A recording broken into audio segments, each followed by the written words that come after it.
sir. Welcome.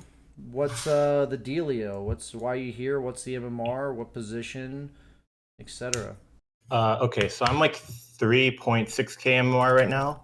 Okay. Um, I started playing again from I haven't played for like 8 years. I started playing like 2 months ago, and I like just went in and calibrated. I started at like 2,500 MMR, Okay. and so I'm just Climbing trying kind to. of rapidly. It sounds like.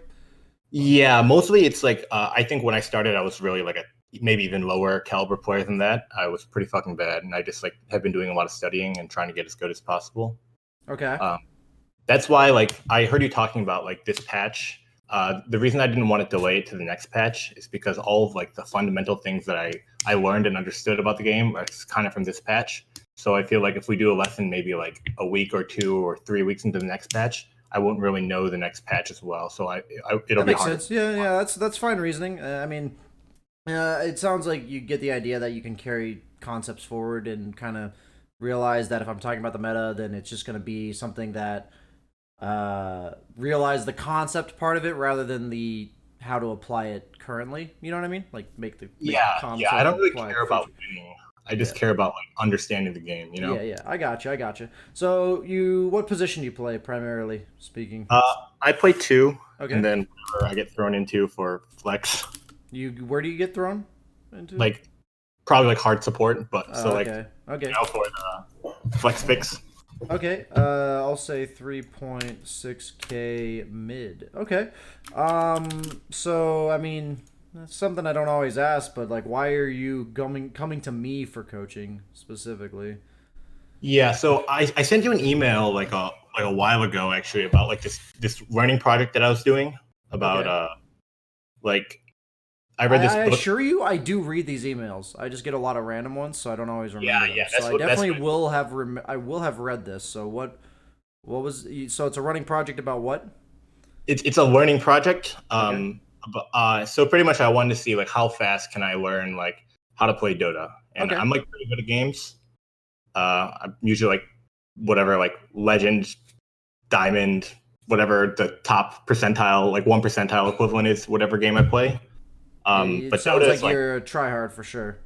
yeah, I'm like kind of like a super try hard version, which is fine. I like it. Okay, yeah, man. Embrace what you enjoy doing, you man. I respect that. Yeah. Okay, so right now you're just trying to basically learn as fast as possible is the goal. Yeah, so I've looked at all of your game leap videos. I've looked at like Dota Alchemy. I've pretty much looked at like every coach. I've taken lessons from like Sammy Boy and Jenkins, Nice, nice. and I think by far your like maybe not content, but like your coaching is by far the most succinct, and I feel like takes the game like holistically as opposed to like specific mechanics, Yeah, which man. I is don't know, man. Sammy Boy's pretty dope. No, I'm kidding. I'm just giving you shit. I'd be interested. I've never seen him do a coaching session. But okay, yeah. So sounds good, man. I wasn't like trying to make you compliment me or anything. I was just curious because sometimes people have like different reasons for coming to me specifically for coaching. So, okay, so you probably know how this goes. Do you have some replays in mind that you want to watch? yeah. So I have like one game where I just got completely fucked and I didn't know what to do, and then I had another game where I felt like I did really well, but I couldn't close the game. Okay. And generally, I'm not sure which one to look at first because generally I feel like I do very well. Like my mechanics are above my skill level, I would say. So I don't know which one would be Hey, more man. valuable. If we're gonna look at both, doesn't really matter. Just All choose right, that one. We sounds go. You know what I mean? okay. We're gonna do So both, so it doesn't particularly matter. Uh, I've never had to make a drastic difference which one I watched first, unless I feel like somebody just really isn't grasping something.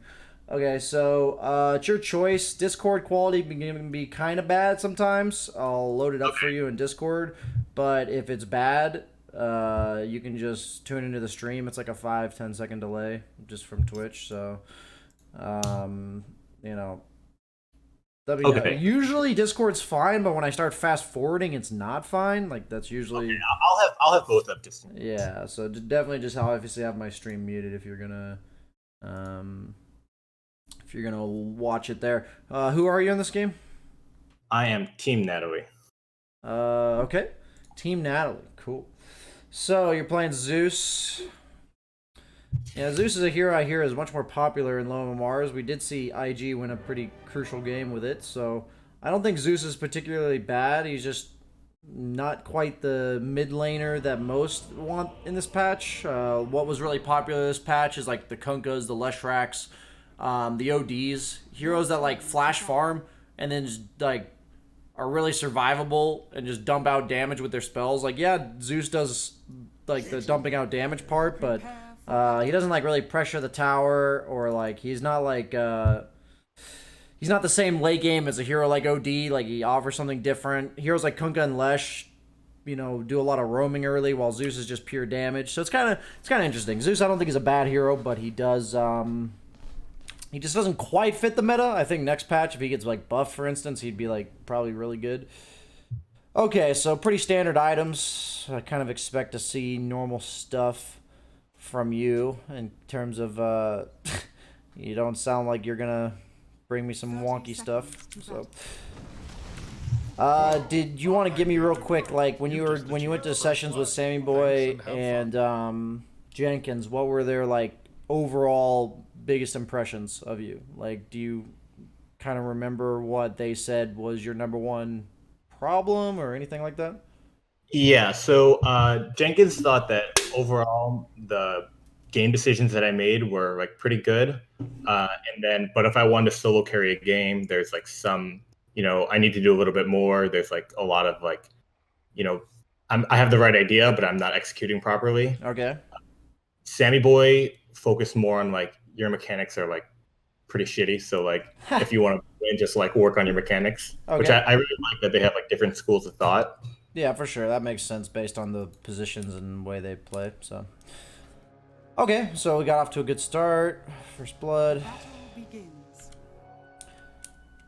I haven't played too much Zeus's patch, but I'm decently aware of. I'm fully aware of what his mid to late game looks like. In terms of super early game, I'll just kind of go by feel and see what you're doing wrong there. In your face. Oh, you see the ward? Okay. I mean, definitely, generally speak. Oh, okay, wait, let me.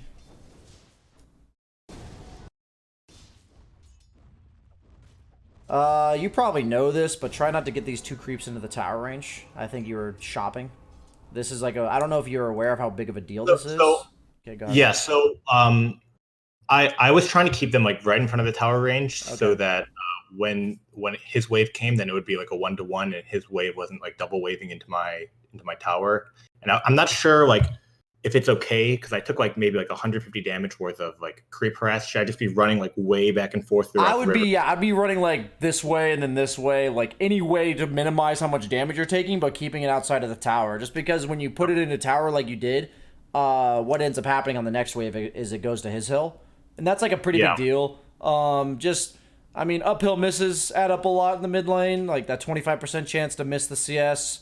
The vision. Obviously, you have a ward, but it's a good habit because, like, if you have a ward and you're like hitting him from the low ground, it's like pretty fucking obvious you have a ward. So it's like, even though you have a ward, you want to act like you don't as long as possible. I mean, obviously, you don't not harass or whatever to conceal the ward, but like you know what I mean. Like you don't want to make it obvious, but also just what ends up happening is it's equilibrium, right? So right here, when you pull in a tower and he doesn't, his creeps live longer. Okay, it looks like he pulled into one shot here, so his creeps are gonna live longer, just slightly, right? And then that makes it so it goes on his hill. If your creep hadn't taken 3 tower shots, suddenly it's gonna be on your hill instead of his. And that's something where there's a lot of little nuances in mid lane, whether or not you're keeping it outside of your tower, whether or not you both kill the wave at about the same time and you run back and block. It's, it's all very your sole purpose is to try to get it on your hill, right? Like that's all that it's about. I know that. I thought that he was just pulling the creeps into his tower, so I didn't want the wave to be too big, but yeah, what you can do is, like, I always keep it outside of tower, and if you see that you have like 4 creeps and he pulled them all into his tower, then at that point you can like drag them into your tower or something. You know, you can react to what he's doing rather than assuming. Yeah, You know what I that mean? makes sense. Yeah. Yeah, completely get it. Okay, so it looks like you're saving for a bot. You know, a little bit of inefficiency going for that circle, but I get like the idea. It's not terrible.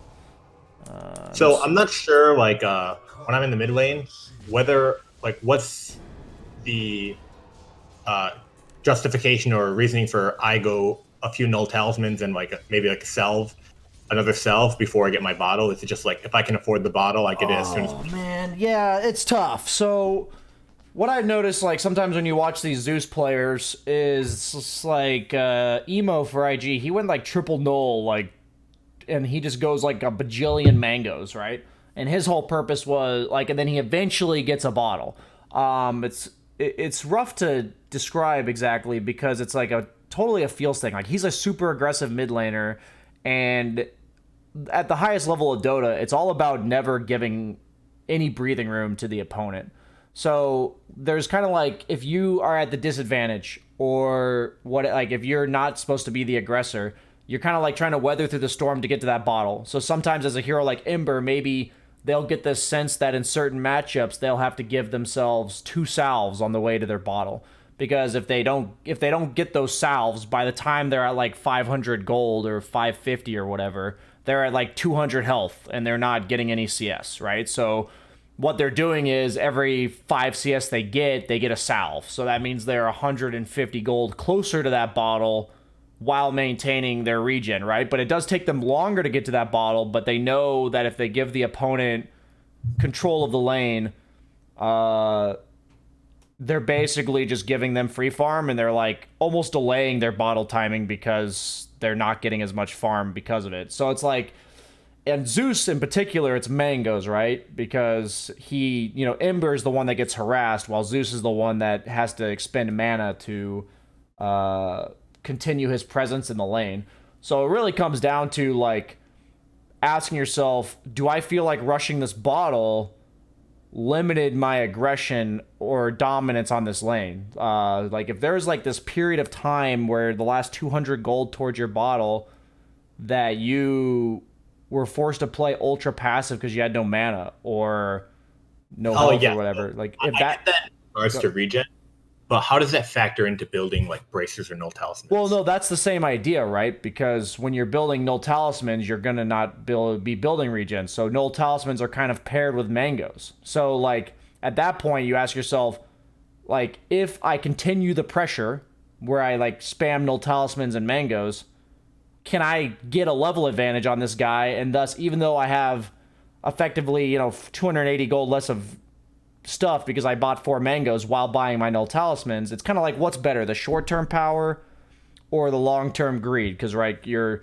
a lot of times in the current, like as players have gotten better and better, they've realized that if they go 3 nulls and spam mangoes while the other guy rushes a bottle, the guy that rushes a bottle is just gonna lose. Like he's just gonna get bullied out because he has regen and the other guy has 18 extra intelligence and, you know, is just spamming mangoes. So it's like it all comes down to, all I'm saying is that the bottle is like this greedy route, and in your bracket, and as you kind of continue climbing, it'll get harder and harder to play quote unquote greedy, because the only reason it's really hard to explain this idea of like greed to you is because the only reason it's greedy is if somebody punishes you for it. So it's like, I can't tell you they're going to punish you for it until you really see it. Like I can tell you at the higher brackets, like I think your balance here is pretty good. Like you had 150 mana. Like you at no point were you not using spells because you were out of mana. You didn't need your bottle yet. Like, so flying it out now, this is about right. Like this is a good balance. You bought enough stat items to like increase your obviously last hitting damage and damage overall, but then you also have this bottle coming out at a nice time. So this is just something based on experience. Like there's going to be certain games where you buy the bottle and you just didn't need the regen that early, or you spam null talismans and you felt like you really would have just rather had a bottle, and that it's all you can really do. It's not a more complicated answer than that. When you say like what's the concept behind it, like don't overthink it. It's like mangoes plus null talismans, that means I'm being ultra aggressive, and I think that can be to my advantage.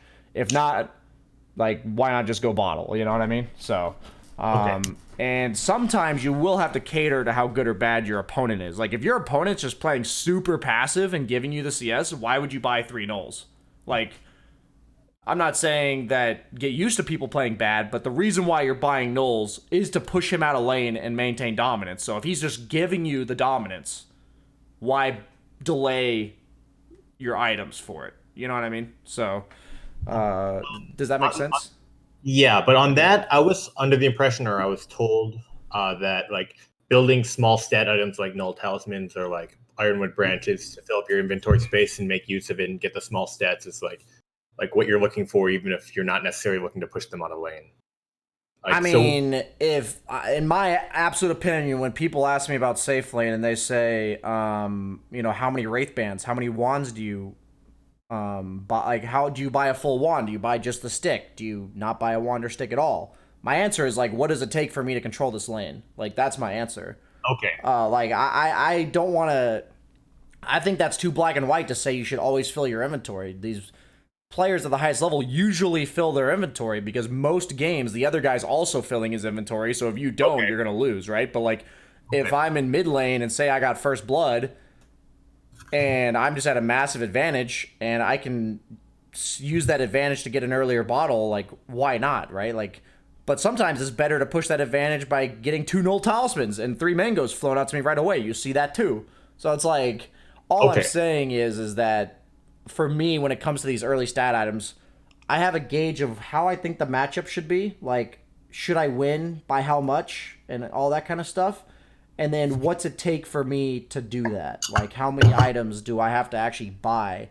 So it's like when I play Void, you really learn this fine line of like, do I need any Wraith Bands in this lane? Do I need 2 Wraith Bands? It's like if I'm playing Void against, you know, something like a Centaur, there's going to be a lot of trading back and forth. So I'm probably going to need 2 Wraith Bands in that lane. But if I'm playing Void against something like a Sand King doesn't really right click me that much. So I'd probably rather just get maybe 1 Wraith Band or maybe straight treads, you know? So it's like you kind of get a feel based on every given matchup. Like if I'm playing mid, the reason why I feel like I personally suffer with mid is I just don't have as much volume of games in certain matchups as these other guys where I watch them and their item build, like the minute little items they buy are like perfect for the matchup, you know. Instead of going double bracer on Kunkka, they'll get 2 gauntlets straight into phase boots, you know. That will be their response instead of double bracer. I'm like, oh, like I guess that makes sense in this matchup specifically. You know, like I wouldn't have thought of that. So that's something you can really pay attention to if you're watching other players. You know, how much did they feel like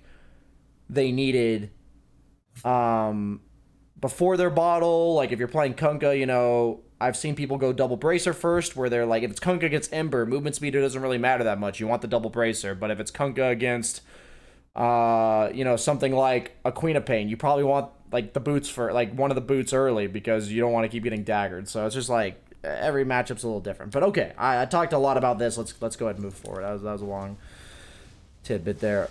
Okay, so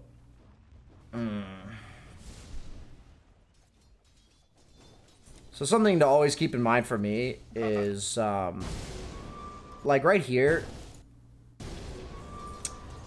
How do I word this? It's like just constant reminder of like shot priority. It's something that's kind of hard in the mid lane, but you can get really used to it. Is like right now you have to worry about this creep like before you worry about shopping, because first off, creeps are really important. Second off, you don't super need an item right now, and also the courier's not even at base. So like shopping right now doesn't really do anything, right? Like if courier was at base and you had no health, like yes, please prioritize flying that south to yourself over getting this last hit. But like in this case, these little things add up where you're prioritizing shopping over this creep and then you miss the creep. So like in this case, what I mean is towers do an average of 100 damage to melee. This creep has 210 health, so it's going to take 2 tower shots. If you let any of these creeps hit it, it's going to die before you hit it, right? Like that's the simple math behind it. So boom, boom, creep hits it, it dies, right? Like I could tell you that ahead of time based on the creep's health. So little things like that out, and it's just something to keep in mind. I don't think I have to tell you any more about that. Okay, so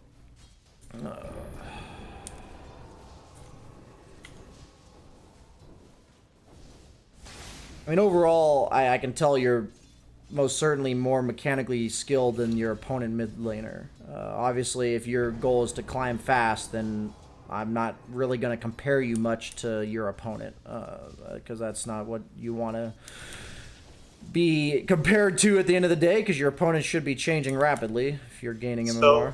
Go ahead. So, in this specific case, I mean, I don't play against Visage much, but I kind of knew that he has like whatever skill that is Yeah, that like gives Gravekeeper's Cloak, yeah. So, I felt like I made the wrong decision by maxing W because I felt like I was never going to kill him in lane. And No, what I think you still max W. Okay. I don't think Q's ever, like... Because even in the mid game, like, if you just walk around to kill somebody, like, you're gonna use Bolt more so than anything. I don't know if you've checked his items. I don't think you have. That's something I haven't seen you do yet. Maybe I missed it, though, since I'm fast-forwarding. I don't think I did. Yeah, making sure you check his items, especially as a hero like Zeus, it's like really important if you're ever deciding to go for a kill. Like, what if you checked his items and saw that he bought a stick super early on and just has 10 stick charges? You know, you're not going to go for a kill that you otherwise might have tried for.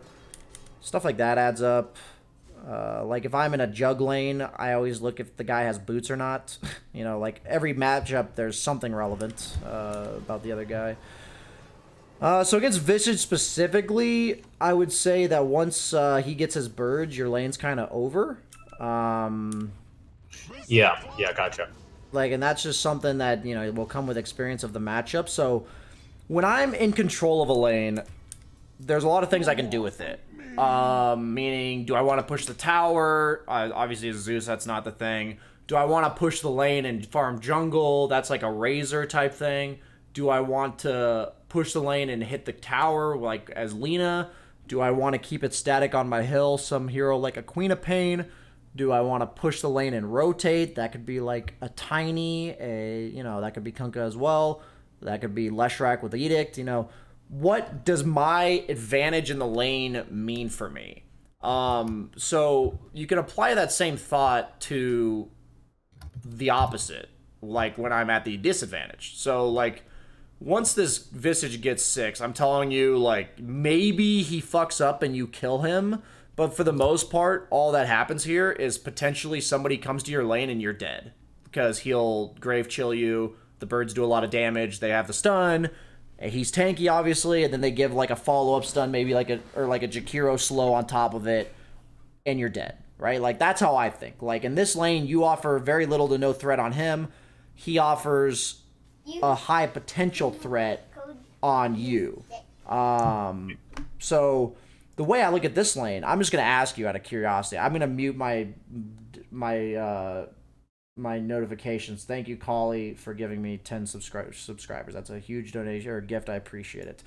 But I'm going to mute it for the sake of the session. So, my question for you is, if he threatens you, what could be something you could think about in terms of your lane? If I tell you he, like, represents a kill threat on you, how does that change your thought of the lane? I want to leave, and I want some support to take my lane, or probably like somebody like Abaddon that like won't die. Okay, so then there's the two options here. So first off, he represents a kill threat on you if you're in lane, so there's certain matchup. How do I word this? So, like, if I'm an int hero against Kunkka, and every time I show, he's been hitting me with Tidebringer. If I show at half health, what's going to happen to me against Kunkka? He's going to kill you? He's going to kill me, right? Like, literally just kill me. So it's kind of like, is it a threat with a +1? Is it an imminent threat at all times? Is it a threat when it's under my tower? Is it a threat when it's in the river? Like, where is that threat? So it's kind of like, how much of this threat? So, like, in the Kunkka as an int hero, you're, like, in dire situation where you're like, God, support, please just take my lane, In this case, it's like, if they're missing and you let... The way I would look at this lane is, like, the kill threat on me from Visage is a support setting up so that Visage can Grave Chill me and chase me, like, and then I'm dead. So as long as Visage never gets in range of Grave Chilling me, I'm not going to die. Like, that's how I would think this lane.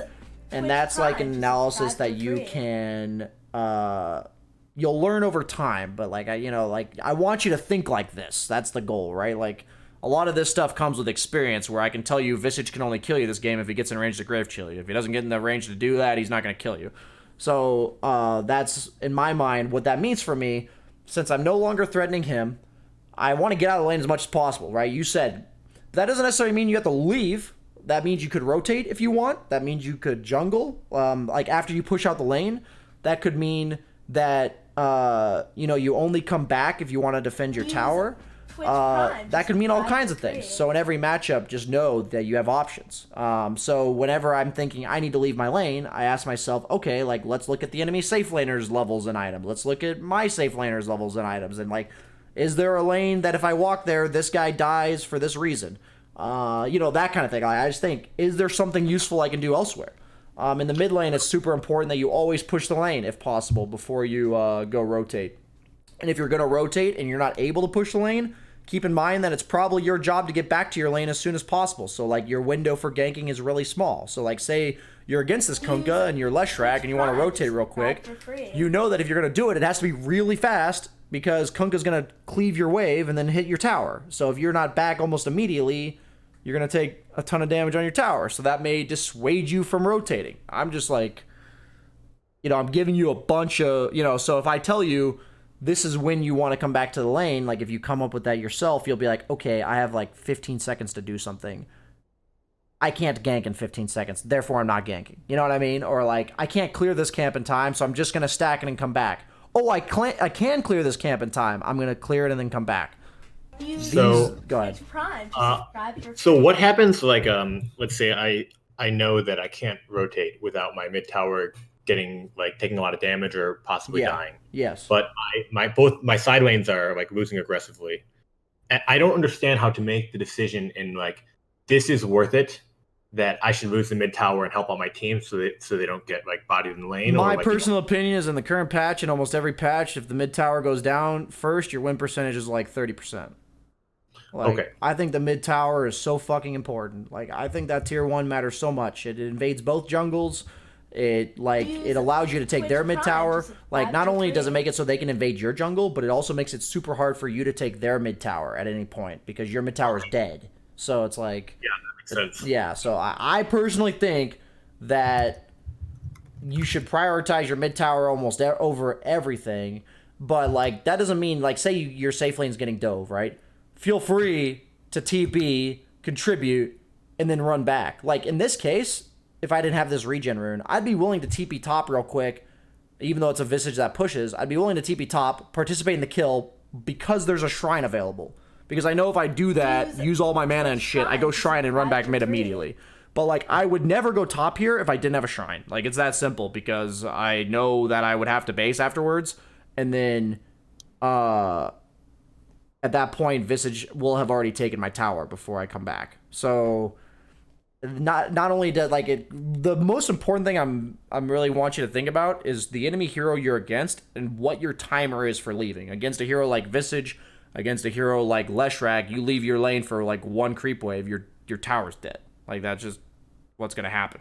So you can look to punish that when you play these heroes, because in your bracket people aren't going to think about that, and you can make sure that it's first and foremost, my job is to consider whether or not my mid tower is going to die, and then go from there. Okay, so that was a long talk, but feel free to ask any questions as I keep watching here. Yeah, I have it's like pretty unrelated to this game, but I've been playing like Kunkka and Leshrac. Okay. And I do feel like my win rate with them is like extremely high. Okay. But I'm worried that, if I'm just playing like 2 or 3 heroes right now, given that like my understanding of Dota is relatively shallow, like I don't even know what every hero ability does. Yeah. That I'm gonna pigeonhole myself into like being like a 3 hero wonder. Do you think it's better to like get to like whatever MR I want to be at on like 4 or 5 core heroes? I say if you want to be healthy, 5 heroes per patch. Okay. And you should try to suit them towards the meta. So, like right now, if you're playing mid this patch, you should be able to play Kunkka, Leshrac. Honestly, even though I suck at it, you should be able to play OD. I would say every meta, you're allowed to skip 1 hero. Like if there's like 5 broken mids, play at least 4 of them, and then one of your favorite heroes or something. That would be my recommendation. What if they're all like is it a problem if they're all? They shouldn't all be the same type of hero, right? Like, I mean, in general, in like a mid meta, like you don't want to follow too much. Like you do want to have a bit of your own personality, but in terms of like getting better, like for most people in your bracket, it's just gonna suit you better if you just follow what better players are doing. And if all the popular mid heroes are similar, it's just that's life. That's usually not the case. Okay, so gotcha. Yeah, I wouldn't really think about it whether or not they're similar. I would just say like I think this is the meta because of this reason, and I'm gonna play these heroes. But like next meta, I don't want to be trapped into these heroes. So, I think a big part of your bracket, like anybody in the 3 to 4K bracket, is they're all like super lazy about, they're all super lazy about actually keeping up with what's popular.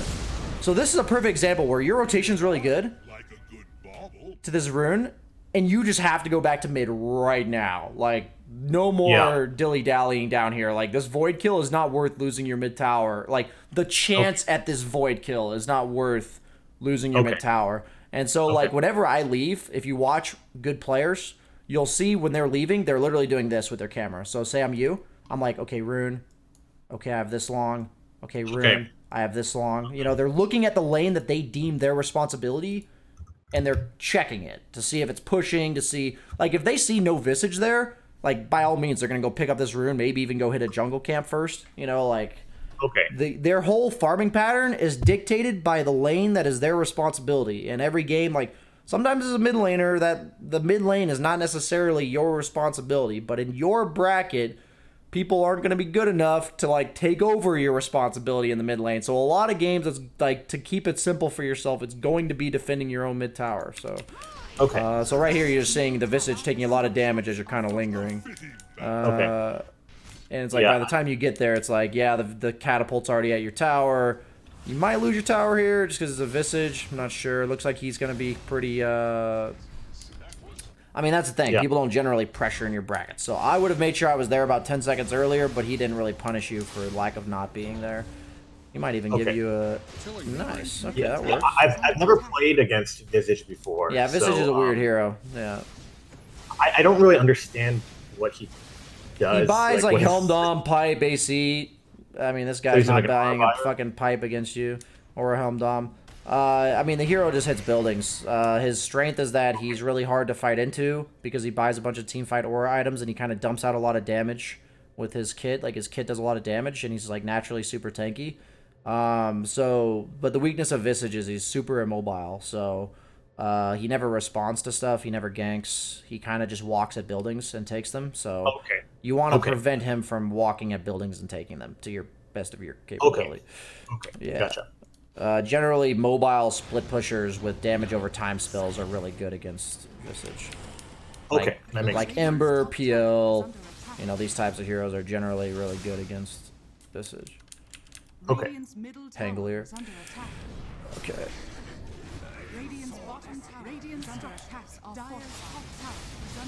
Did you TP here? Yeah, I definitely need to manage my TP usage better. I don't understand, like, when let's say I go back to base, when I should be walking out of base, or when I should be TPing out of base. Okay. Yeah, so the big thing for TPing is the way I look at it is what's my responsibility. So it all ties back into this mid tower. So if I TP here, that means that if I want to defend mid tower, I'm going to spend 45 seconds walking back to it, or 30 or whatever. I'm going to spend 30 seconds walking back to it. So it's like right now, if I don't TP here and I walk, maybe I don't get here as quickly. So what happens is, like, if I had to instantly be there, meaning like this void is literally right here, then maybe that's different, right? And in that case, because if you TP and you kill the void immediately, what would be your response to be? What would be your choice after you kill the void immediately? Check if Visage is like top, and if Visage is like somewhere else that we can see, then I can stay pop. Otherwise, run back to mid. Yeah, otherwise run back to mid, right? Exactly. So it's like, the thing is, if you TP and it's not like immediately a thing you can help, suddenly you're on this clock and you're like, shit, like this is the spot. That type of TP is what leaves you in these like really hard situations where you're like, shit, do I go back mid? Do I push this tower? Do I go back? You know, like that. That's why it's a lot of times when you catch yourself having these really awkward decisions, it's usually because of a bad TP. I'm not even. It's almost always. So it's and the TP usage always ties into what my job in the game is. So like, if you're against this OD type hero, like OD, Medusa, these types of heroes, they're not really gonna threaten your mid tower. They're farming. So you can oftentimes be much more free to rotate if you think it's a good rotation. But against heroes like Leshrac and Visage, I keep mentioning Lesh just because he's in meta.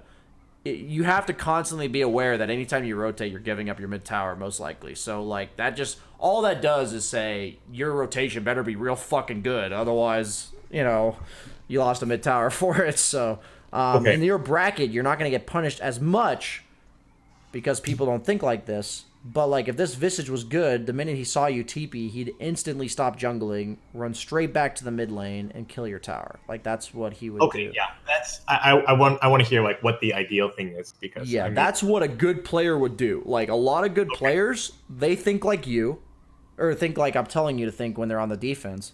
But they're also say they're this pushing hero, they'll think what's preventing me from pushing? Like is it a hero? Is it say you're a DK against Timbersaw, like say you pick DK, the only thing that's ever going to stop me from pushing is that Timbersaw.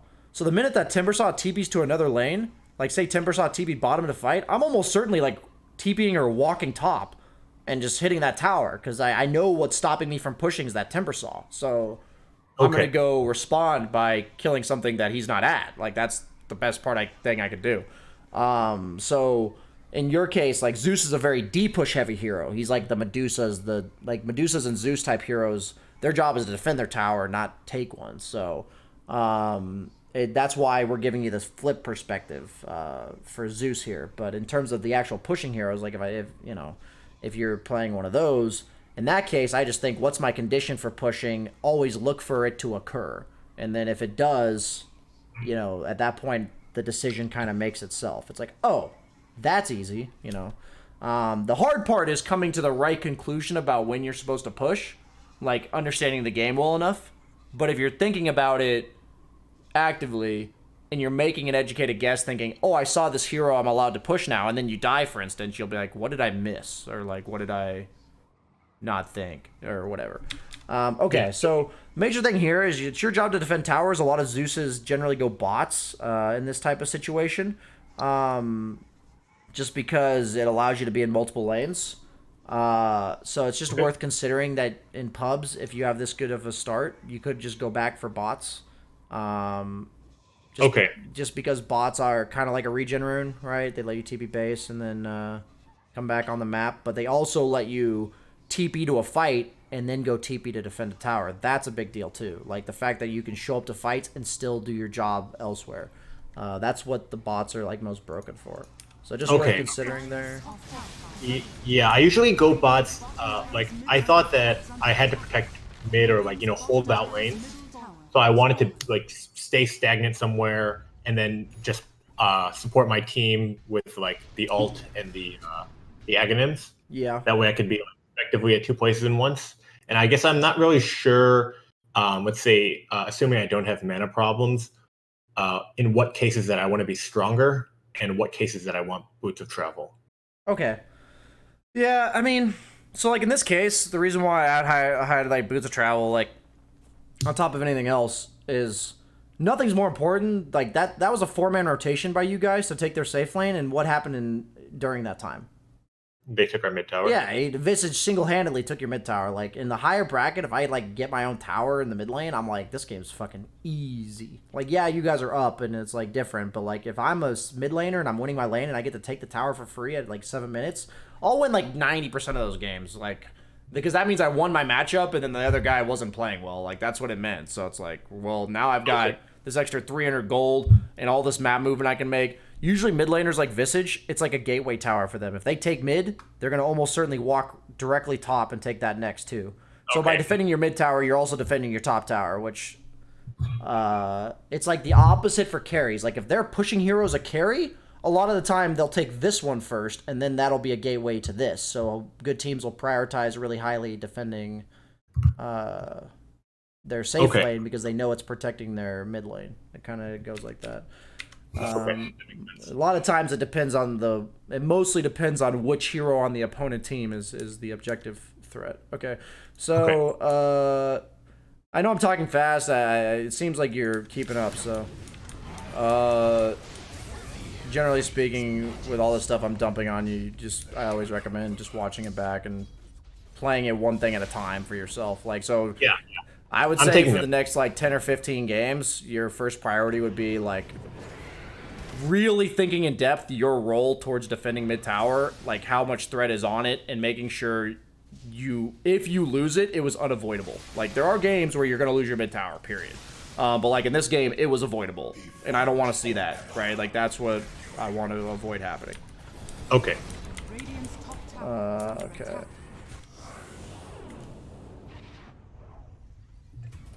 Part of it is like if you know mid tower is really important and you Double kill. I'm gonna rewind here. If you know mid tower is really important and you do all you can to defend it and you die, guess what? Maybe that game you'll learn, I guess I just couldn't have defended it. Like, you're gonna learn the games where like you're just gonna lose it. So this is the point that I make about bots, right? You make this rotation to bottom. Right here. And guess what your job also is? What do you do after this? You defend top, right? Yeah, I'm this not is sure. conceptually correct. I should be doing it? I'm saying this is conceptually correct about what your hero is supposed to be doing. But because you don't have bots, you're not allowed to do this, because you just TP'd your own safe lane with no mana.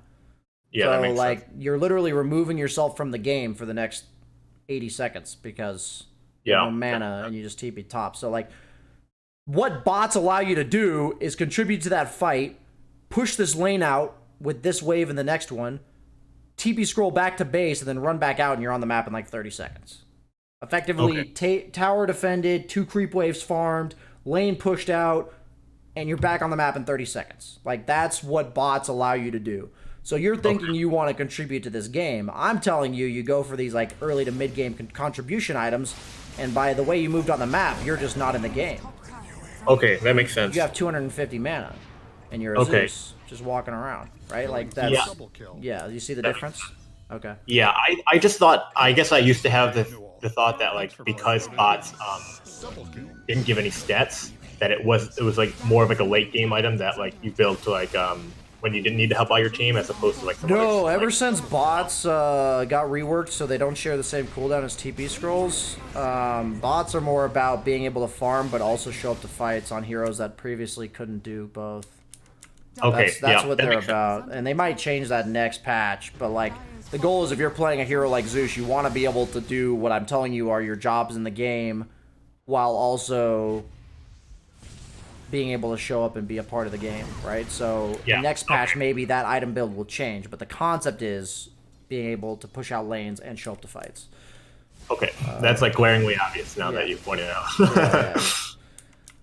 A lot of things I see in like 3 to 4K players is this like downtime where they just force themselves to be useless for about a minute and a half. Most downtime you'll ever see from like a super high pro player is like 20 seconds, where maybe they're farming for like 2 minutes, but during that 2 minutes, they were actually unable to ever contribute for about 20 seconds. Like, maybe. Like, whether or not they're waiting for a shrine to come off cooldown, whether or not, you know, they farm their way back to base kind of thing. Like, whatever it is. But it's never like a minute and a half, kind of like I see in like 3 or 4K players. It's never that long.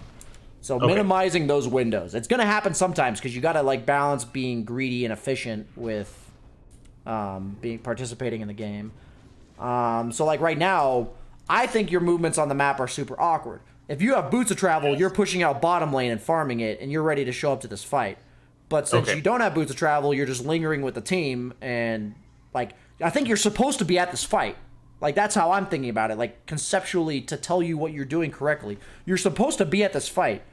But based on the information you have on the map, you see Night Stalker, you see Void, you see Visage, you see Jakiro. That bottom lane should be pushed. Right? Yeah. Like that's what should be happening. So that's why it's such a big deal on heroes like Zeus. Like, that's where the boots of travel come into play, but understanding what your hero does. Like, if you watch Emo, like, or these other Zeus players, they're always playing away from their team, pushing out the lane, Like, they probably would have gone from here. They would have walked here, expended all of their mana, TP'd base, and then Boots of Travel to this creep wave. Like, that's what they would have done. Like, that's almost certainly what they would do. That makes sense. Yeah, okay, so... in a game where Zeus is allowed to play like that, he pretty much wins almost every time, by the way. Like, the weakness of Zeus is that he's not allowed to play like that because he's so fragile. Like, he's not independent. But, so it looks like... Is this late bots? Is that what's happening here? So guess what? At this stage in the game, since you're diveable, because they have heroes like Night Stalker, it's much better that you're pushing out other lanes, and if your team gets dove, you respond. That makes it even better, because you're not the one getting dove, but you also punish dives, right?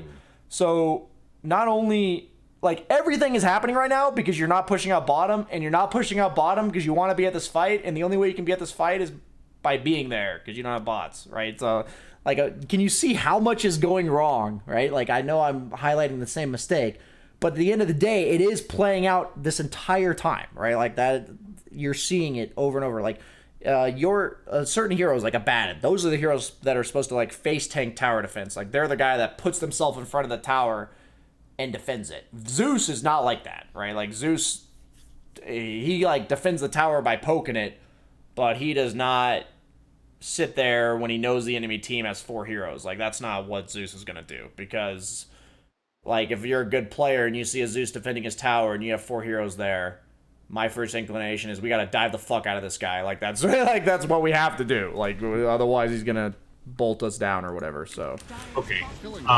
So that all makes sense. So in this case, you're saying it's my responsibility to clear out bot, which makes sense. But why is it my responsibility as opposed to CK's to push out, like, the enemy safe lane? I was always under the impression that, like, whoever our carry is, if he's, like, strong enough to kind of solo that area, that he takes that farm, and then I take some sort of other farm, like no, for instance, I know your argument. I know what you're saying. Yeah, I'm just not sure how to distinguish it. Yeah, no, that's a good question. A lot of questions in Dota, it's, like, so obvious. Like, I'm not trying to be mean. It's, like, so obvious once you know the answer, but, like, actually trying to describe somebody the answer is interesting. So first and foremost, I think a lot about Dota is having the ability to have 5 heroes at a fight at any given point. So if you're a hero with bots, like, if the opponent's clearly threatening your safe lane, so, like, at this point you've taken their safe lane and you're in the mid lane, right? What's your guys' next objective with your team? Probably to take the either defend whatever they're pushing, or take their jungle area, like, around their bottom, or to push their off. The honest answer is there's no clear-cut objective, because your team doesn't really push. Zeus is super good late game. CK's like a mid-game skirmisher. They have really strong mid-game with Visage Silencer, Night Stalker. So because they had all of their ults, your objective was that you don't have one, you're on defense. Okay. So guess what? Like, this is how Dota works 90% of the time. Sometimes it's reversed, there's some exceptions, but if you're making a move, where's it going to be? If your team is making a move, where is it going to be? The enemy safe lane. Okay, where's their move going to be? Our safe lane. Okay, so the goal in this case is that if you're the ones making moves, it's really nice to have the carry farming there a lot of the time, because he's just naturally farming, and it makes it really easy for him to show up to the fight without hurting his efficiency. But in this case, because they're the ones that are going to try to make a move, which is going to be on your side of the map, your goal is to efficiently push out the other lanes while being able to fight them head on. Like, if you see an opening or whatever, you want the ability to have 5 heroes, but that doesn't mean you're always going to bring 5 or you're even going to fight them, right? But the idea is that you have that option. So the fact that you guys are more worried about defense, your sole purpose is to have the most efficient hero pushing bottom to be there. So in that case, it's most often the mid laner who's like this mobile Puck, Ember, Zeus, Lesh, these types of heroes that are going to show up to the fight by virtue of Boots of Travel or some mobility spell. So The way that I mean, the best way I can describe it is like these are exceptions to when the carry goes to the bottom lane. In this case, what I would usually say, like if I rewind, let me rewind to give you an ideal picture here before you get dove. So you guys, oh, okay, so I rewound pretty far. So you're gonna TP top, you're gonna push it out. This whole fight happens. Killing spree is escape duel. Bottom lane Dota should 2. get pushed to you do, Double okay. And so right now, this is the part where, when do you guys take mid? You guys, Radiant's middle tower is under attack. Double kill. okay, so, Radiant are scanning. let me see how we got to where we were, because I was busy talking about a lot of things, thinking about other things than this subject. So I would say, honestly, where you're supposed to be on the map, you have a pretty good understanding of it, but the fact that you don't have bots is literally making you, like, a fifth as impactful. It's pretty funny, actually. Like, you're doing the right things on the map in terms of, like, you're supposed to push out bottom, you're supposed to defend top when it's safe, that kind of thing. Like, you are in the right places. It's just, then what, like, when you TP'd bottom here, you're supposed to then also be able to contribute to fights on the map, but since you TP'd with no bots, you can't.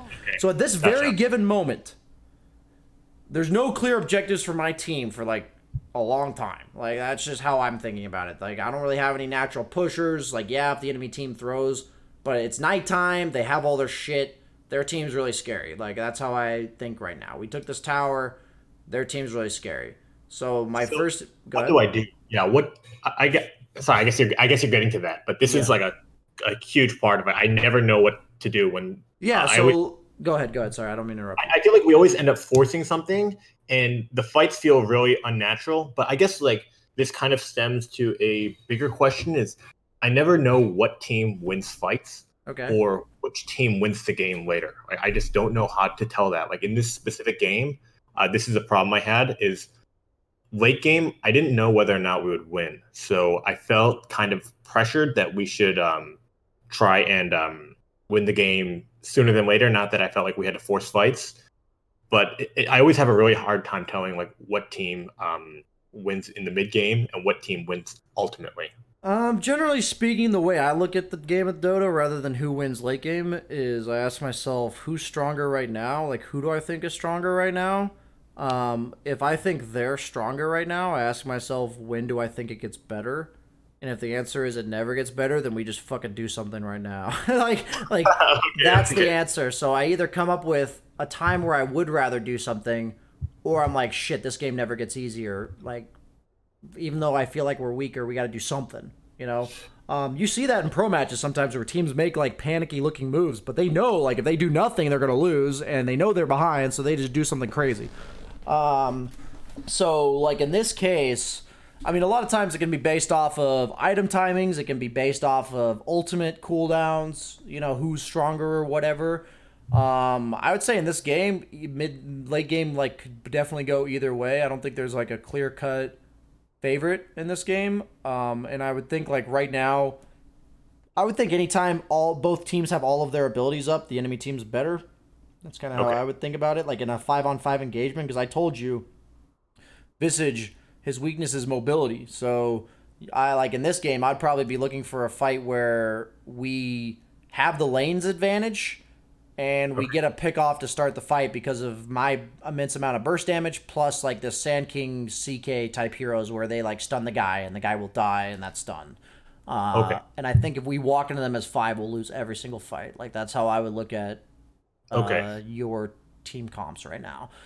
They don't really have independent split pushers. Like, everyone on the map right now, if you are able to be there, if Sand King stuns them and they're alone and you throw an Ags on top of them and ult, they're probably going to die. Like, so what I look at here is that even though their late game kind of looks scary, we have this natural way of being able to farm much easier than they do. Because their strength relies on ultimates, while our strength relies on like low cooldown burst stuns and stuff. So that's like all these factors I'm giving you are just things you can think about in a lineup. You know, like who has better team fight, who's more mobile around the map, who, if both teams are just farming, what team is more efficient and why. You know, like that kind of thing. If both teams are playing together, who benefits? If both teams are playing like 4-1, who benefits? It's tough to think about, but once you start thinking about these things enough, eventually they just become like automatic thought processes where, like, how much I'm telling you right now really doesn't really go through my head like that. It kind of just becomes this total result of, yeah, let's not do anything right now.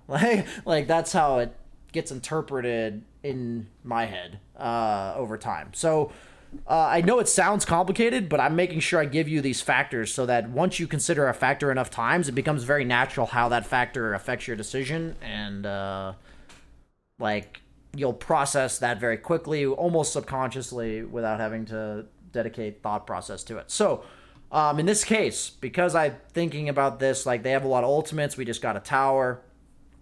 What I'm thinking is they're going to make a move top because they're the ones that are stronger than us. So I'm going to go bottom because I should have boots of travel. And even if I don't have boots of travel, you can still walk bottom, to be honest, because you have a TP scroll and you have a tier 1. So I would walk bottom. So then the idea is, do I go immediately to the lane or do I farm jungle? So that purely is based off of information on the map. So what I would start doing is I would take the safe route bottom. So I'd start walking here. And by the time I get right here on the map, I would gauge to myself, what do I know? If I see like 3 heroes mid, I'm walking straight to the lane. If I see nobody, I'm hitting at least 1 camp. And the second I have enough information to go bottom, I'm doing that. Like, that's what I am thinking. So at sometimes, like, teams in the higher level, they will make this move to this lane. So if they're all missing and this lane's shoving into your tower, I would probably sit at my tier 2 until they show that they're doing something. I'd probably move all the way to my tier 2. The difference is if this lane is like all the way here, I'm not going to be scared to play around here, because by all means they can 4-man smoke gank me through a ward to kill me and get nothing. Like, if they want to do that, fine. Like, you know what I mean? Okay. Like, if the lane's here, that's different, because then they kill me and get a tower, and that's like a big deal. But if the lane's like all the way back here, that's not going to happen. And since you have a ward, it's like easy. Okay. But yeah, so that's like the thought that I would take. And I'll just tell you, like, it happens at the highest level, and you see it bleed into even 3K games like this. When you don't play the map properly like this, every awkward fight, every feels weird man situation is because you didn't play the map properly.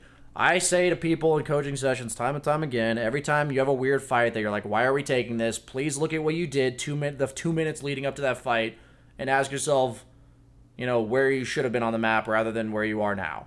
Because if you're bottom pushing that out and farming, and there's like a potential engagement top, that's a great decision because you're choosing between like an opportune moment to show up to the fight or farm.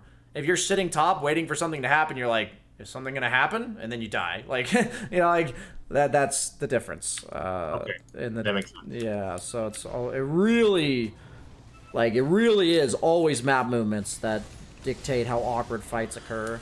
Okay, that makes a lot of sense. That's why tier 1 teams just make tier 2 teams look really bad. Their map movements are just faster, more efficient, like smarter.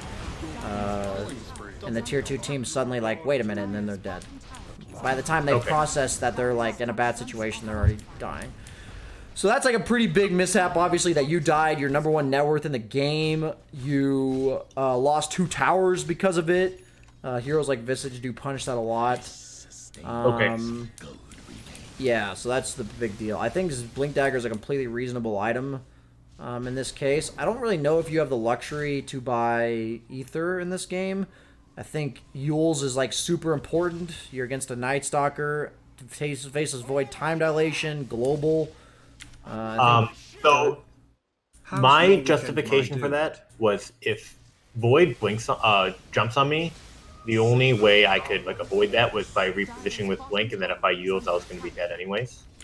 I mean, I think Yules saves you from like 3 different things, and I think Blink is really good, so you'd go Blink after the Yules. I'm saying you don't have this luxury to buy the Ether Lens, is what I'm saying. Oh, okay, yeah. So for the Ether Lens, I felt like, and obviously you're saying that this is wrong, but I felt like I wouldn't, given Night Stalker, there wasn't a way for me to participate in the fight without the Ether Lens.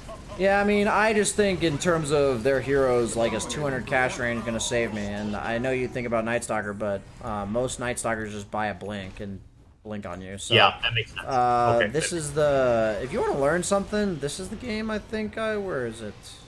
Killing spree. This game. They picked Zeus, and this is a really good game to watch, by the way. This game right here. I'll link it to you in Discord. Okay. With all the things in mind that I've told you about this game so far, from what you could learn, you should watch Emo and how he applies it. Okay. Sounds Okay, so... Like, he doesn't go... like, he's against the Night Stalker, that's why they picked Zeus. He went... I believe it was... He literally rushed Boots of Travel, and I think he went Yule's Ags Kaya Blink BKB. I think that was his build. For whatever reason, there's this weird bug where you can't look at replays and see their item progression. But okay, so you do end up buying the bots. Looks like you queued up a Force Staff. You're kind of deciding between Blink and Force. I think at this point, the game's really hard. Losing that bit of map control that you did top and you lost the 2 towers makes it really dangerous now for you to play bottom, which effectively limits your farming speed a lot. You don't really want to go top because like that's just kind of the dead area of the map, and now bottom's under threat because the enemy team, if they want an objective, is probably on the bottom half of the map, as you're seeing now. So because they were able to take top, your farming is just like incredibly passive. At this point, there's not much you can really do.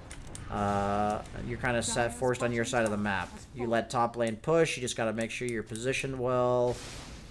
Void TP top, but I mean honestly your team can't really do anything with that.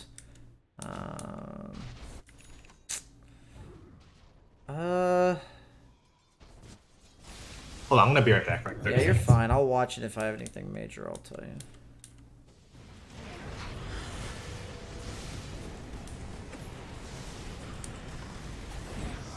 Dominating, I guess. Dire's middle tower has fallen.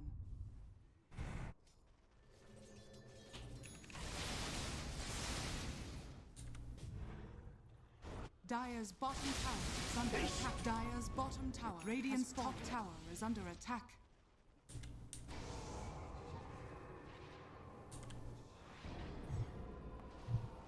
Dire's Okay. bottom tower is under attack. I'm gonna make sure we get enough out of this session because that was about an hour of this game.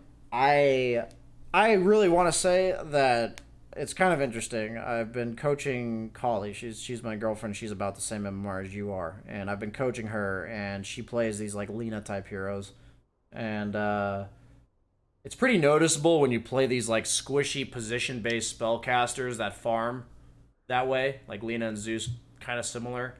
That the minute you make like 1 or 2 bad map movements that give the opponent the advantage on the map in terms of like you notice how after they killed you, like map control has been in their favor ever since, right? So Yes. once that happens, your impact on the game is like over. Like what I mean by that is you might still win, but it's not going to be because of you. Like you'll still do your damage and all that kind of stuff, but your ability to like solo carry the game is just gone. Like that's my opinion, right? Like I think at this point, as a hero like yourself, the fact that you can efficiently push waves and farm and get really fat and then kill everybody with your damage was how you solo carry the game as Zeus. And the minute you lost that tower and you died, like that's just not going to happen anymore. Like yeah, you're still going to do a decent amount of damage or whatever, and the mid game might work out in your favor, but it's not going to be a solo carry that where you just took over the game and won. So I really think that losing your mid tower and then that map movement was the one where you lost your safe lane tower. Those 2 things adding up remove your impact on solo carrying this game. I think overall you played pretty well. And if you play this well at your bracket, you'll probably win 60% of games. That's would be my guess. Yeah, it's But around there. if you make those 2 movements, you're going to win it 80 to 90% of the time. Like, it makes that big of a difference. Like, when I'm playing carry and I have, like, 1 stupid death that costs us a tower, my win percentage on that game goes down drastically. Like, it reduces it drastically. Because now, like, my map control and, like, there's certain deaths on heroes where it changes nothing. And then there's certain deaths like that one where you just lose the entire control of the map and almost your entire chance of controlling whether or not you win the game in 1 death. And that's like, it just happens that way. So, like sometimes, it really depends on certain matchups. Against their lineup where you can't really ever fight them head on. And like as long as they have their ults, they're stronger than you. If you can't force things when their ults are down, that's when you probably just lose the game, right? Like that's your loss condition, I think, in this game is not being able to do anything when they have no ults. Go ahead. So yeah, I understand that, but Yes. so what is the play? Like, let's say I still had before I lost the mid tier 2 and before I lost the off lane tier 2s. I mean, we're like getting fucked, right? But like the game's not over at that Yeah, point. so what I would say is, the status quo is no longer in your favor. The only way you're going to get it back is by recognizing what is our power spike immediately from here. So like you lost your top tier 2. You lost your top tier 2, wherever that was. We're going to fast forward. And at that point, you ask yourself, when are we going to hit a power spike? Is it CK getting a BKB?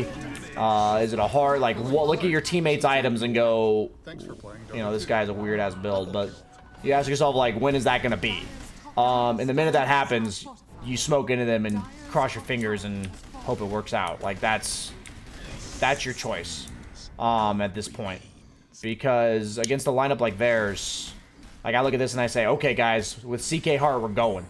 I mean, this guy's level fucking 11 at 21 minutes. Like, that's what I mean by, like, it's so devastating in your bracket to, like, make these mistakes because your carry does not have far. Yeah, you know what I mean? Like, in my bracket, if I make that mistake once, at least my carry will have some items. So, it's, like, easier to make the mistake in my bracket because they punish you more. But it's, like, if I make the mistake, at least I'll have a carry with some farm. So I'm literally looking at this and I'm saying, once this guy gets strong enough to fight, I'm going to look to fight. But until then, this is what the game's going to look like. And you just have to hope you don't bleed as much as possible. Like, that's really all you can do. Like I told you, if you feel too weak to do anything, try to recognize a point where you can. So I'm like, I look at my teammates' items and I go, okay, my CK is halfway to a heart. Let's just, a third of the way to the heart. Like, let's just go when he gets it, Or if you think that heart's going to take too long, be like, guys, like, their ultimates are on cooldown. We can't afford to wait. Let's go. Like that can be your choice. I don't know what the fuck your teammates are building. This is some shit. But yeah, so that's what I mean by, at that point, when I say the control of the game is no longer in your hands, now you have to incorporate your team somehow, and that if the map controls what's gone, it generally implies smoking. That makes sense. In this particular case, because you guys have no clear objective takers, smoking generally would just be to kill somebody, so that you can farm more. If you had like an Ursa or something, you'd probably want to smoke towards Roche. If you had like a Lycan, you'd probably smoke towards a tower. Like depending on what heroes you have, can kind of dictate what kind of smoke you do. In your case, I would just try to smoke to kill people because of your lineup. But it's really not much more to say about that than that. Like, that is a good question. I think oftentimes I kind of just ignore the team aspect of the game in these coaching sessions. But when I say the game's out of your control, that means that as a unit, you guys need to make something happen. And if it's not immediately, figure out when it's going to be. And if you don't know, sometimes you can ask. You can be like, hey, CK, when are you strong? When do you want to fight? Whatever. Usually my thought process is, if I don't know, then I'll think, who is the guy I'm waiting for, and when does he know? If neither of you know, then fuck, you probably lost. But yeah, so let's go ahead and move on to the second game. 1 second, I'm gonna turn the air conditioning down just a bit. A little hot in here. Hear me. Go ahead and link the second game. Okay.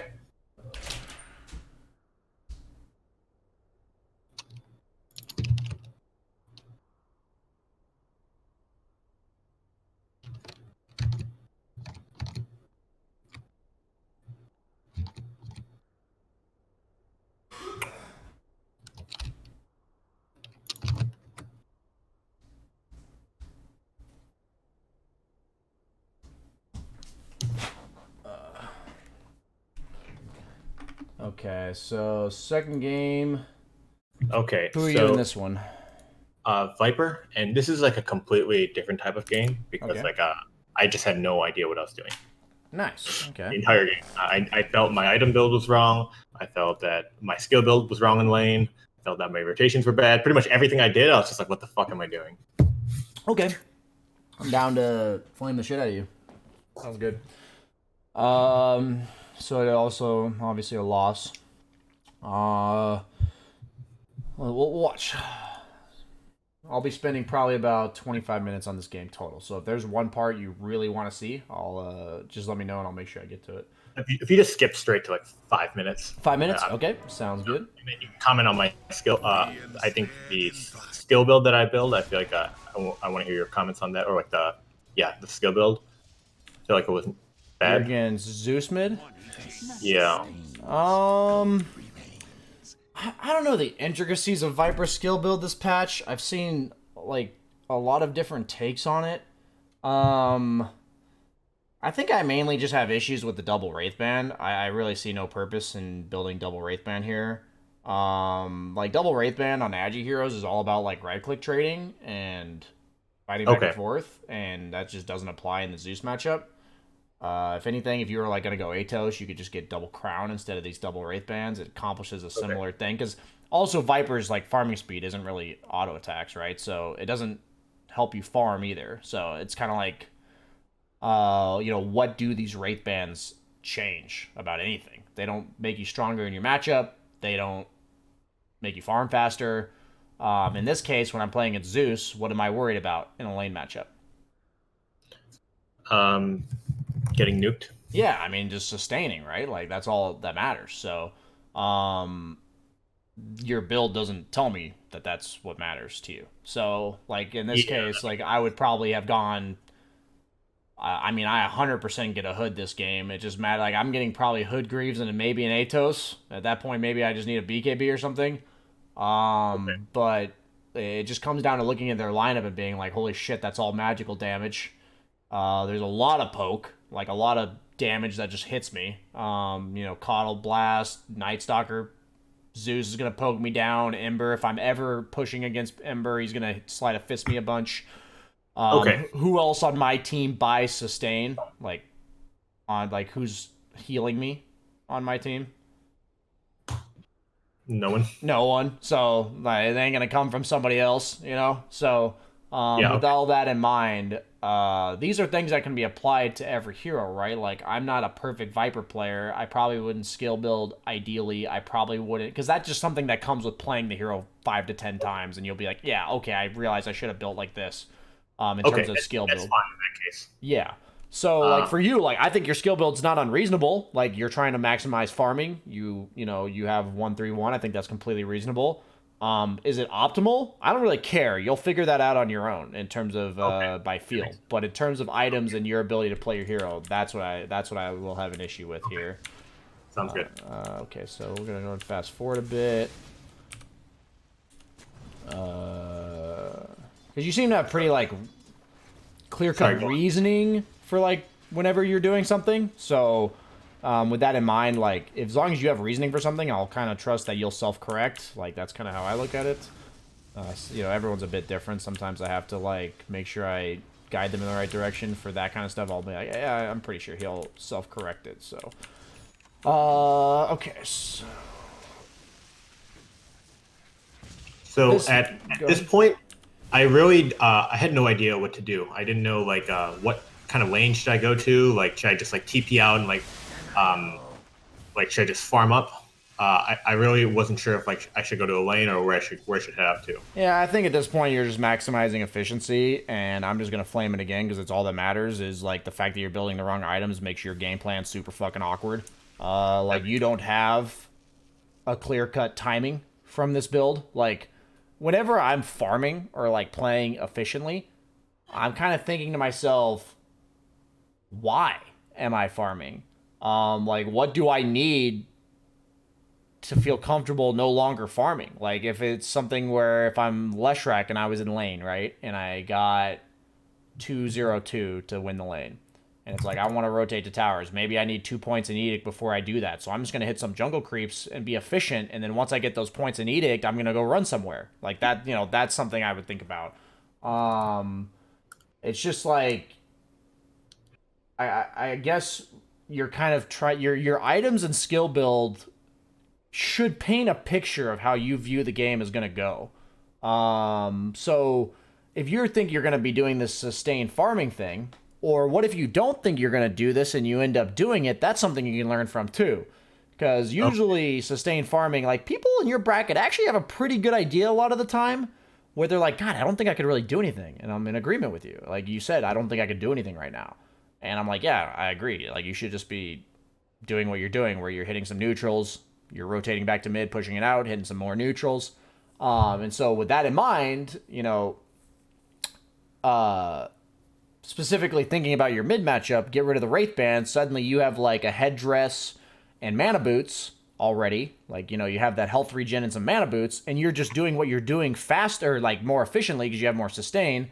And then also you didn't delay your time to participate in this game by 1,000 gold, right? So at this point, all that I've seen that's wrong is the fact that what you're doing now is going to be forced to happen longer than it should because you built the Wraith Bands. So yes, that makes yeah, so yeah, right now I have no problem with the fact that you're like, yeah, I can't really do anything. So right now, when you're farming this jungle camp and you're stacking, I would definitely keep this habit of looking back at mid. Yeah, Okay. You're against a Zeus. So in this case, you're not really as much worried about the tower dying, but you're worried about just making sure you get the CS. Jungle creeps are always going to be there, right? But lane creeps will die to your tower. So it's like right now, I would just look at this. You give yourself a gauge. Oh, it's not pushing even in the slightest. I'm just going to finish this stack. Like, Okay. But if Okay. this was one creep left, I would not hit this stack at all. I'd walk here, clear the wave, clear the next one, and then come back and do the stack. A lot of your decision from what you're going to do right here is just based on this right here. Okay. So, yeah. Yeah, that makes sense. I've kind of just been like assuming the state of things, and I agree. There's like no reason to assume when I can. There's a lot of times where I thought the same thing as you, man. So I can't actually, like, I know that mindset all too well, and it's a really bad habit, and just stop doing it. Like, I eventually was like, okay, I need to stop being really stubborn, and I just need to do the little things that all of these good players are doing. Yeah, it's like I was trying to come up with reasons why I could take a shortcut here, and it's like you just can't. So I think this efficiency of stacking is okay because your Lina was ready to go mid. And like once again, you're literally just doing what I want you to be doing with no health regen. Like, so you're sitting at 400 health. Like over the course of this entire time, if you had a headdress plus maybe like honestly a salve, you're doing the exact same thing and you're not basing, so you're clearing out the next mid wave. And at this point, I think Atos does nothing because I don't care if you can participate in fights if every single time you show up into a lane to farm it, you're going to take 400 damage, and then you're not going to want to participate in fights because you took 400 damage. Like, outside of a fight, right? I'm not even talking about in the fight. I'm talking about, like, outside of fights, like, random stuff. You're just getting poked by Zeus ulti, even though you're just farming neutrals. Next time you show up in a lane, I guarantee you're going to take 400 damage. As long as it's anybody that's probably not Night Stalker. Like, right here, you're probably going to take some... Let's see. There's 200 damage. Not too bad, though. But okay, so let's keep fast forwarding. I think your overall understanding of where to be is actually pretty good. I think you were saying Jenkins said something of similarness. Like, I think this rotation is actually good. I think overall, like, there's really nothing better for you to be doing. You never really stopped farming to be here. Like, you were kind of just moseying your way bottom, hitting a bunch of neutrals. You pushed out the wave. It's a daytime Night Stalker, so you're like, yeah, we're chilling. So go ahead. I have no idea how to play this hero. So like sometimes I win and I don't know why I won. It's just because I hit R on people, and sometimes I lose and I have no idea why I lost. It's because I do. It's because I don't know how to play the hero. Okay, yeah, I mean, so this is a really simple hero. Viper. Team behind him, super powerful. Why? It's hard to kill you because your team like hits them and then you just drop. And you like do damage to them while you're dying and stuff. And yeah, you have this ability. When he's alone, super weak. Why? He has very low mobility. Yeah, he's very slow, no mobility spells. If he's like silenced or disabled, he actually accomplishes nothing. He's very easy to catch too. Like, the only hard part about Viper is actually doing the damage to kill him. But once you get on top of him, unless you're scared of what's behind him, there's really nothing to be scared of with Viper. He's very similar to Visage in that, like, he's beaten by forcing him to separate from his team and then killing him. Like, that's how you kill Viper. His weakness is mobility on the map. Very naturally tanky hero, just like Visage. The only difference is Viper kind of is like a counter to heroes because of his break, and Visage is a hero that pushes towers. That's kind of like the main difference in the two heroes. So it's like, when it comes to this, I thought your rotation bottom was really natural and nice because you had 3 or 4 heroes. You forced reactions, you guys put a little pressure on the tower, but the minute your team left, you're done doing that pressure on the bottom lane, right? Okay. Like, when your team was here, that was nice. That was a good, like, natural looking, little bit of pressure, no overcommitment, just hitting the tower with a catapult. Maybe you're a little overextended here, but I don't think it's really that bad. It's like pretty hard to punish, not a big deal. Your team leaves, okay, chilling. Right? Like, now go kill this camp, go kill this camp, go kill this camp, potentially mosey back. Otherwise, guess what you did earlier that I liked? I liked that you kind of like farmed your way bottom and your team was here. Why not farm your way towards mid where your team is, right? Like, or by the time you get here, if your team is walking this way, maybe you walk back bottom to defend, Certain heroes, their farming patterns are guided by where their team is, and certain heroes' farming patterns are guided where their team isn't. Yeah. So Jenkins told me that if you're a split pushing hero, that and generally, like, let's say you're winning, that your farming patterns want to match up to meet up with your team so that you can fight. And otherwise, if you're losing, that your farming patterns want to like match up so that you end up like dividing from your team. Therefore, you can split push and like divide the enemy. Is that something you would say like you agree with? Or? So what this isn't meant to be insulting. This is literally just my take on it. I think those are very. That's an explanation I'd probably give to a decent amount of people. I think, to just be honest, you're smarter than that. Like, I think that's too basic. I don't think that's correct in an overarching sense. Like in coaching, it's really important to not overcomplicate to your student, because like if you just say too much for them to like get at the stage they're at, then they're just gonna do way worse than you want them to. But what I mean by that is like. If I'm this Viper hero and I'm like a split pusher, my job is that I'm super tanky. I'm like an Abaddon where I can plant myself in front of their towers, in front of my own team's towers, and serve as like a barrier to prevent the opponent from pushing. If I'm an Ember, I'm not doing that. I'm like being mobile on the map, forcing the opponent to potentially try to gank me or react to me. Viper can't single-handedly push a tower because if the opponent reacts to him alone at a tower, what's gonna happen to him? He's just gonna die. He's just gonna fucking die. Like, you can't do that. You can't be a Viper single-handedly pushing a tower, split pushing it. It's like, if the enemy team sees 4 mid and sees you top and they're competent at all, they're just gonna 4-man TP and kill you. Like, that's what they're gonna do. If it's an Ember, they're not going to do that, because if they do that and you push R or D or whatever, you're out. Like, that's the difference in these types of heroes. So it's like, oftentimes with split pushers like Viper, you're being this like hyper efficient lane clearer that's kind of gearing himself up to be at whatever tower his team could potentially defend, or potentially walk at. Like, that's how when I'm Viper, the way I'm going to take a tower is with my team right behind me. It's very natural. Where I'm just like that one bottom, I thought that was very natural. You guys, it's like Viper's not really a tower taker. So yeah, you didn't take the tower, but you did about half its health and damage. Didn't look super awkward. Like, you just walked up, hit the tower. They brought 2 heroes and you guys were like, we're out of here. It's like, okay, that's fine. Like, and right here, I do the exact same thing where I walk towards mid. They respond. Fuck. Okay. Back to jungle, back to bottom. Like if they don't respond, hit the tower, like that's, how I would gauge Viper. Every hero is like a bit different, right? But I just ask myself, if I split push a tower by myself as X hero, what's gonna fucking happen to me? Like, certain games, maybe you can do it. In certain games you can't. On certain heroes, like Veno's a hero where some games you can just shove towers relentlessly because there's no way they're walking through your wards to get to you. But other games you're against like a centaur, and if you're alone, the team just hastes on top of you and kills you. Like, it's like that's a hero matchup point at that. Like, what I learned when I'm playing a hero is, it's usually a pretty repetitive painting of how I fucking die. Like, the way I die is usually pretty repetitive. Like, in terms of what it looks like. Is it just 4 heroes gang banging me while I sit there stunned? Is it me getting bursted? Is it me getting silenced? You know, what does a hero look like when he's dying? Is it me getting chased forever and dying? Like, what is it? And as that, when I'm playing these heroes, like, I try to avoid that situation from happening. And I think, how does my teammates play into that? How does that relate to me defending or pushing? Like, what heroes are really good against me for doing that? Yeah, I mean, there's so many factors, but I'm just throwing them all out there. So, I think what Jenkins is saying is not wrong. I just think that to say Vipers is like any other split pusher is like not at all correct. Yeah, in that case, honestly, I think like there's not much more out of the replay. Okay.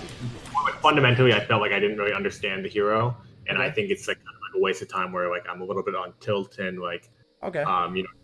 Kind of like not knowing what to do. So I just think it's like a Yeah, I mean, we got about 20 minutes out of that replay anyway because we were discussing a lot of things. It's been about an hour and a half. Is there like, I'd say, any last questions or anything real quick you like that hasn't pertained to any of these either of these replays that you wanted to talk about?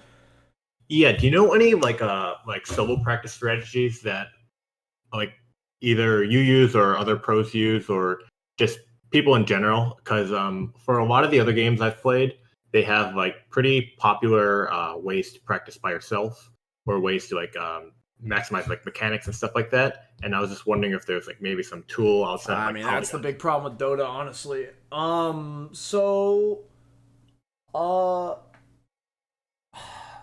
I honestly don't have anything in particular, but the biggest thing for me that I try to harp on is like Dota's just a lot of consistent discipline is what it looks like, is what it is to me. And what I mean by that is like as long as you're remaining vigilant about what's going wrong and like trying to figure out why, Dota, you just learn way faster. You seem pretty intuitive. The big thing for me is anytime I see other players doing something, it's a really hard habit to break, but I think it's really easy in Dota to just be like, I don't need to do that. Like, that helps in this way, but I don't need that.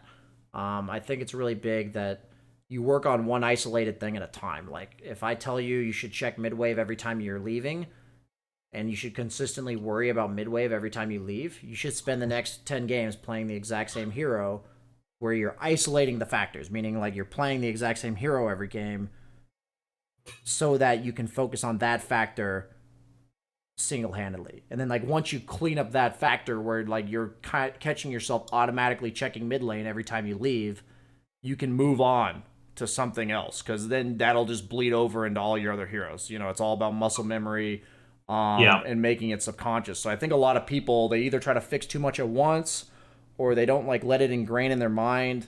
I've had a lot of bad habits in terms of the way that I learned Dota. I learned that if I'm learning a new hero, I can't just pick it when I think it's a good game. I literally just have to pick it 10 games in a row, first pick, and just deal with some shitty matchups. Like, that's just how I have to learn it. It sucks, but like that's the fastest way I'm ever going to learn a hero. I saw players like Arteezy doing that, and I'm like, nah. And then I'm like, shit. Like, pretty good. So that's like the big thing for me is whatever all these things that I'm talking to you about, I try to isolate them as much as possible, and I go into a game thinking like in terms of solo practice and winning like and getting better at the game. I think I'm gonna work on this. Like I will not lose my mid tower in an avoidable manner for the next 15 games. Like I will not do that. You know what I mean? And then like eventually your goal is to never let that happen again. And then it's like those are more basic. The thing is, a lot of the decisions at 20, 25, 30 minutes are really the same thing. They're just harder because there's more items in play. It's like you're now having to concern yourself with all 10 heroes in the game. Like your knowledge of all 10 heroes is much more important at 30 minutes than it is at 8. So like if you can get these decisions down, and that's why I always harped on the laning stage so much in my early coaching sessions, was I'm like, if you can't make the right decisions in the one-on-one matchup, how are you ever going to make it in a 5v5? When it comes to this hero though, when it comes to Viper and approaching a new hero, I would probably watch at least 1 or 2 games. You can watch them super fast forwarded, like if you want to, generally kind of look at the items and generally see what they do with their hero. Like, are they most often on the other team side of the map? Are they most often defensively jungling while defending? Learn the basic playstyle of the hero. And then over time, the goal is that you apply what you know of these other heroes. Like, the biggest disappointment I have about this game is that you should know what Zeus does in lane, so you should know how to itemize against Zeus. Like, that's my biggest thing, right? Like, you know Zeus wins the lane by bolting you a bunch, so it's like, you know, just buy a bunch of items that allow you to sustain through the bolting, and then you can keep hitting creeps.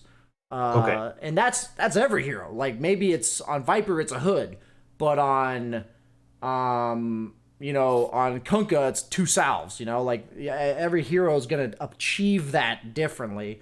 But yeah, that's the big deal for me, is really making sure that when you learn the hero, that next time you play against it, you'll be like, yeah, this is what I have to worry about in terms of the tower, in terms of the items I buy, you know, all that kind of stuff. Okay. That's sounds- going to be big. So I know I talk a lot. So any last questions, dude? No, that's pretty good. Yeah, Sweet, man. I really appreciate it. Yeah, no problem. Yeah, people were asking just for their knowledge about like why he's here for this patch, even though there's going to be a new one. Is he said he's come back after a long break with Dota, and pretty much everything he's learned has been based on this patch. So moving into the next patch, he wanted kind of like the right conceptual approach to Dota moving forward. So I don't think this is a bad approach. I think as long as whenever you realize that you're learning something for the concept of it rather than how it specifically applies right now, is really important. So it seems like you got it, and I just want to make sure everyone watching gets that too. So thanks for signing up, man. It sounds like you said you're going to probably come back. You know, you don't have to, obviously, but No, I'll be back. sounds Unless good. there's Good luck on your time, and I'll see you sometime soon next patch. So see you Sounds later. good. Thank you. Bye.